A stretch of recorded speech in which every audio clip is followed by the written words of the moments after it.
ఇలా చేసి పెట్టారంటే కేకుల జోలికి అస్సలు వెళ్ళరు. అది కూడా 10 నిమిషాల్లోనే ప్రిపేర్ చేసుకోవచ్చు. పంచదార అవసరం లేదు, బేకింగ్ పౌడర్, బేకింగ్ సోడాలు, ఎలాంటి పిండిలతో కూడా పని లేదు. మనకి ఇలాగా బ్రెడ్ స్లైసెస్ అండ్ అలాగే బనానా, హనీ ఉంటే చాలు. హెల్తీ రెసిపీ, తక్కువ టైంలోనే చాలా ఈజీగా ప్రిపేర్ చేసుకోవచ్చు. అండ్ అలాగే చిన్న పిల్లలు కూడా తినొచ్చు. ఎలా చేసుకోవాలి ఏంటి చూసేయండి. ముందుగా బనానాని నేనైతే 3 తీసుకున్నాను. ఏలక్కి బనానా తీసుకున్నా.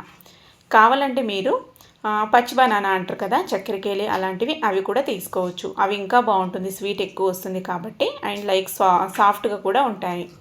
ఈ ఏలక్కి బనానాని ఇలా పీసెస్ లాగా కట్ చేసుకోవాలి, స్లైసెస్ కింద. తర్వాత ఒక బనానా స్లైస్ తీసుకొని దానికి ఇలాగైతే సెట్ చేసుకోవాలి. పిల్లలు కేకులు అడిగినప్పుడు ఇలా చేసి పెట్టారంటే కేక్ అస్సలు అడగరు. కేక్ కన్నా ఇష్టంగా తింటారు. అలాగే హెల్త్ బెనిఫిట్స్ కూడా చాలా ఉన్నాయి. చాలా మంచిది, ఆరోగ్యం కూడా. ఎంత తిన్నా కూడా ఏం ప్రాబ్లం ఉండదు.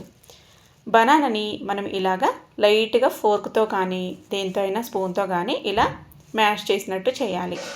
మళ్ళీ ఒక బ్రెడ్ స్లైస్ని పెట్టేసి మళ్ళీ ఒక లేయర్ లాగా బనానాని మళ్ళీ అలాగే పెట్టేసుకోవాలి.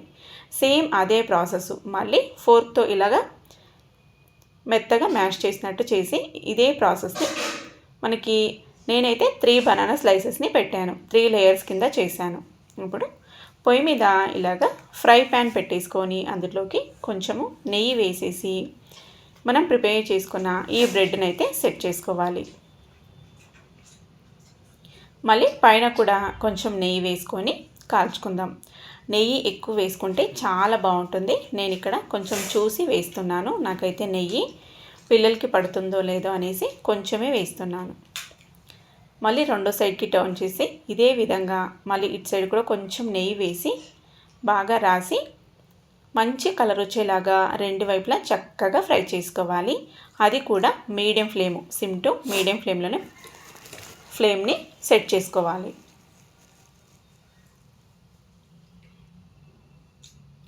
ఇలా రెండు వైపులా టర్న్ చేసుకుంటూ చూడండి, ఇలా మంచి కలర్ వచ్చేలాగా ఫ్రై చేసుకోవాలి. ఇప్పుడు వీటిపైన పాలు అయితే వేస్తున్నా. 1 కప్పు పాలు.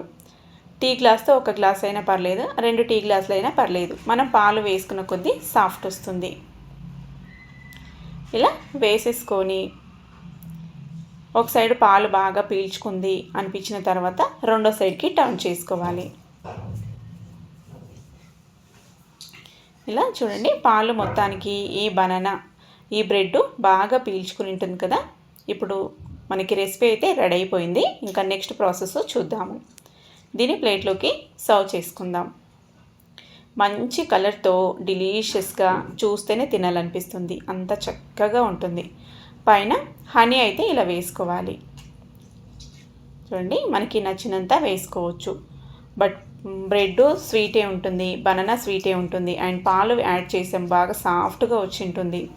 హనీ మీకు నచ్చినంత వేసుకోవచ్చు. స్వీట్ బాగా ఎక్కువ మోతాదులోనే ఉంటుంది. కావాలంటే ఎక్కువ వేసుకోవచ్చు, లేదంటే ఇలా లైట్గా వేసుకోవచ్చు. చూసారు కదండి, చూస్తేనే తినాలనిపిస్తుంది. నోట్లో నీళ్ళు అయితే ఊరేస్తాయి. కేక్ లవర్స్ కూడా చాలా బాగా నచ్చుతుంది.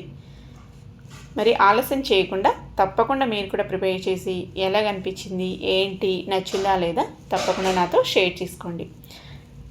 పిల్లలకైతే చాలా బాగా నచ్చుతుంది. నేనైతే పిల్లలకి ఈవినింగ్ టైంలో స్నాక్స్ కింద ఇదైతే చేసి పెట్టాను. ఇలా కట్ చేసుకొని కావాలంటే మళ్ళీ కొంచెం పైన హనీ వేసుకొని తినొచ్చు.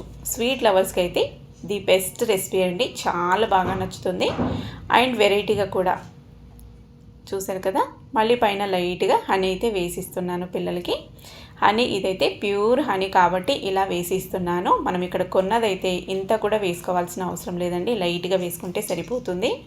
ఎందుకంటే అదంతా మంచిది కాదు కాబట్టి, నేను ఇది ఊరు నుంచి తెచ్చాను కాబట్టి ఇలా పిల్లలకి బాగా ఎక్కువ వేసి ఇస్తున్నా. నచ్చితే ట్రై చేయండి. Thank you for watching. Bye.